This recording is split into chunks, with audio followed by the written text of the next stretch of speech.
মই জোনালীৰে খবৰ ল'ব আহিছিলোঁ। অঁ, তাই বেডৰুমত ৰেষ্ট কৰি আছে। অঁ ঠিক আছে, তেতিয়াহ'লে তাইক ৰেষ্ট কৰিব দিয়া। মোৰ আপোনাৰ লগতো দুটামান কথা আছে, ভাবিলোঁ কথাখিনিকে পাতোঁ।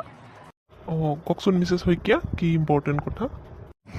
মই ভাবিছিলোঁ আমি বিয়াৰ ডেটটো অলপমান আগবাঢ়ি দিওঁ নেকি, মানে তেতিয়ালৈকে জোনালীও অলপমান সুস্থ হ'ব। মই জানো মিষ্টাৰ হাজৰিকা, আপোনালোকৰো বহুতখিনি আয়োজন হৈছে।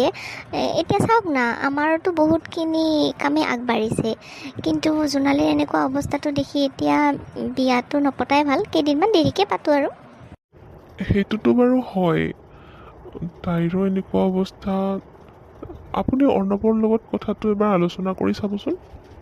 অৰ্ণৱৰ একো প্ৰব্লেম নাই, মই যিটো ডিচিজন ল'ম সেইটোতে তেওঁ ৰাজি আছে।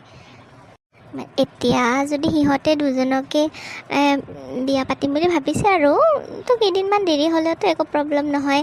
তেতিয়ালৈকে জোনালীৰ হাতখনো ভাল হ'ব, আপোনালোকৰো ভালেই হ'ব আৰু। ঠিক আছে মিছেছ শইকীয়া, আপুনি যদি অৰ্ণৱৰ লগত কথা পাতিছে তেতিয়াহ'লে মোৰ একো প্ৰব্লেম নাই। মই জোনালীক কথাটো জনাই দিম দিয়া। হ'ব ঠিক আছে, মই এতিয়া যাওঁ, দেৰি হৈ আছে। আপুনি এনেকৈ কেনেকৈ যাব? বহক, মই আপোনাৰ কাৰণে চাহপানীৰ ব্যৱস্থা কৰোঁ। নাই নালাগে, পাছত আহিম নহয় আৰু। আজি যাওঁ দিয়া, দেৰি হৈছে এনেও।